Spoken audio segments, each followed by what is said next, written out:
João, informação, porque tem Emílio Kerber chegando para conversar conosco também, trazendo a opinião de quem entende do assunto e vive os bastidores de Brasília. Manda ver. Vitória, tem uma reportagem aqui do portal UOL, escrito por Raquel Landim, dizendo que o presidente do Senado, Rodrigo Pacheco, disse a ela que apoia a reeleição do presidente Luiz Inácio Lula da Silva em 2026. Ele afirmou ainda que, se a economia estiver bem, Lula pode se tornar favorito e atrair apoios impensáveis como do União Brasil, republicanos e até mesmo o progressistas. Em um trecho dessa reportagem, eu até separei aqui, ele disse o seguinte, abre aspas, se a decisão fosse hoje, eu apoiaria a reeleição de Lula.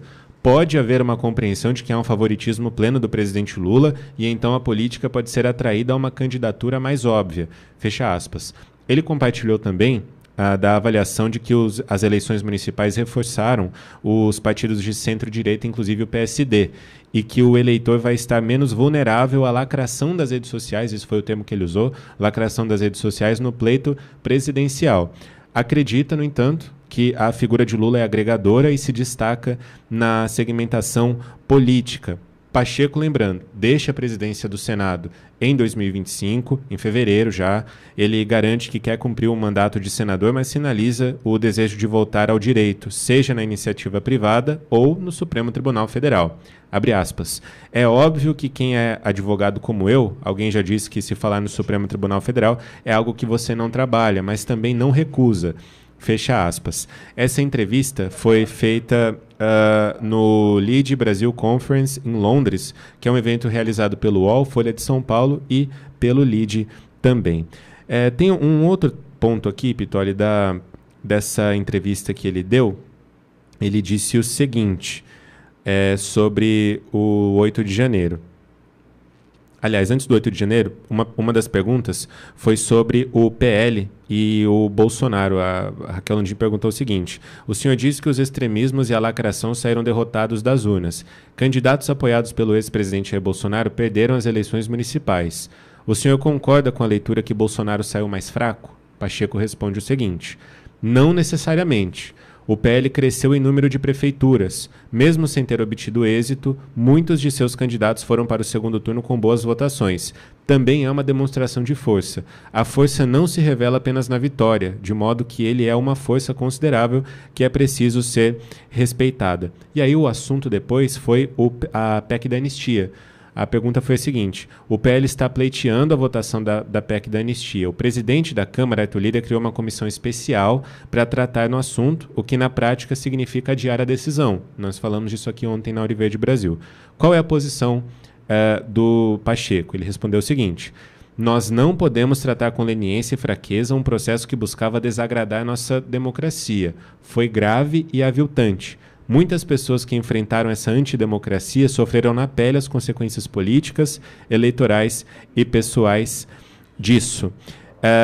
E aí ele fala sobre se discorda ou concorda com esse projeto de anistia aos condenados pelo 8 de janeiro. Pacheco responde o seguinte, abre aspas, é uma avaliação que vou fazer oportunamente à luz do que for o objeto da anistia e o que ela alcança. Só estou dizendo que essa iniciativa não pode confundir a população sobre o 8 de janeiro.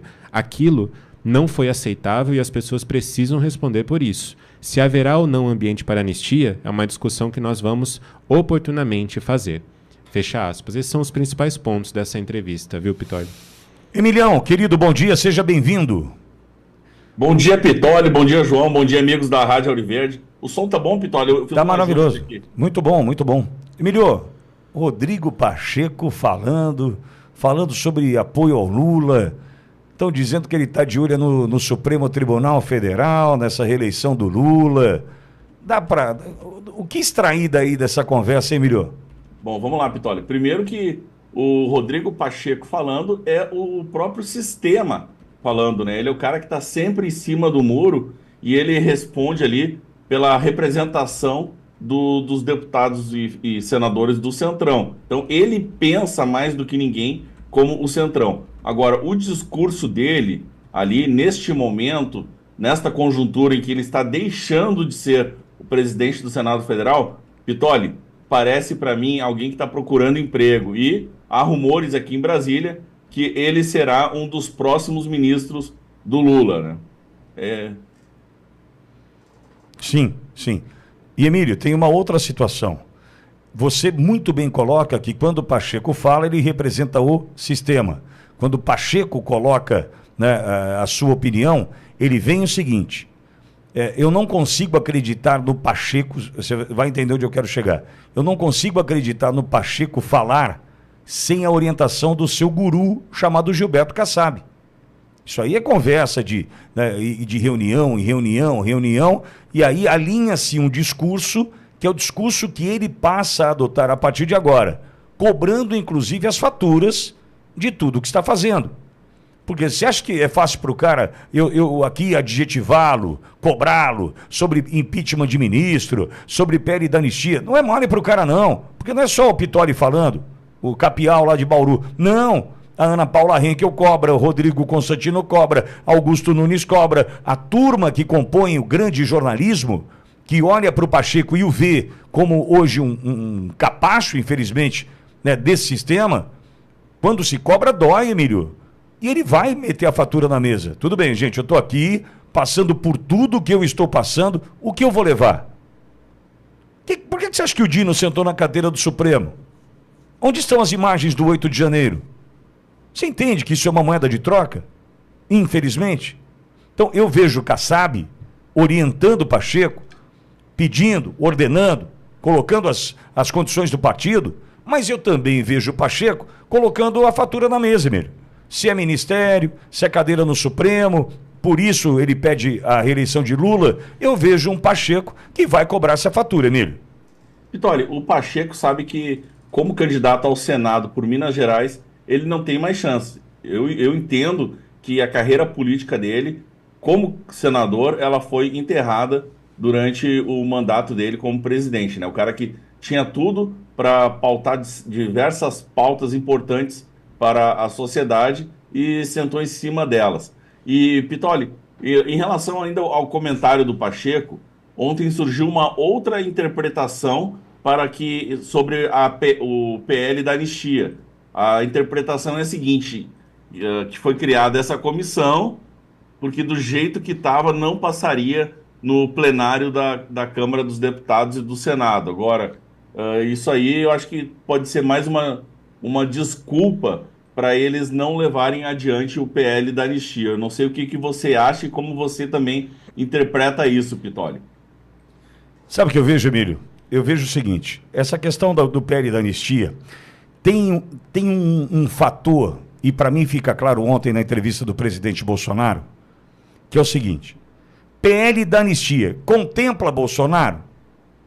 Tanto é que Bolsonaro ontem disse o seguinte: não, me inclua fora dessa, né, como a gente brinca aqui. Eu não faço parte. Nós precisamos do PL da anistia para anistia desses inocentes que sofrem agora com a tornozeleira, presos ainda, enfim. Então perceba, Emílio, entendo eu que tem uma negociação por trás disso, que nós não sabemos agora o tamanho dela, dessa conversa, para dizer o seguinte: não, eu não estou pedindo anistia para eu ficar elegível. Eu estou falando de anistia para tirar esses brasileiros que sofrem agora dessa situação. Então, o elemento Bolsonaro nessa questão da PL da anistia está tendo um peso, Emílio.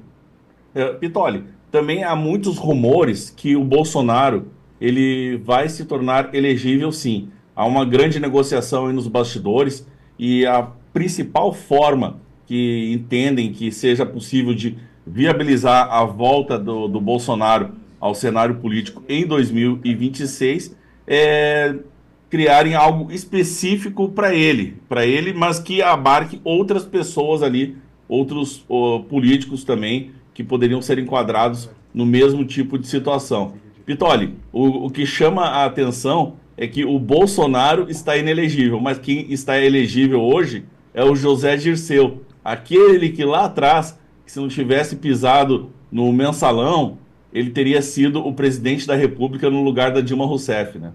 Exatamente.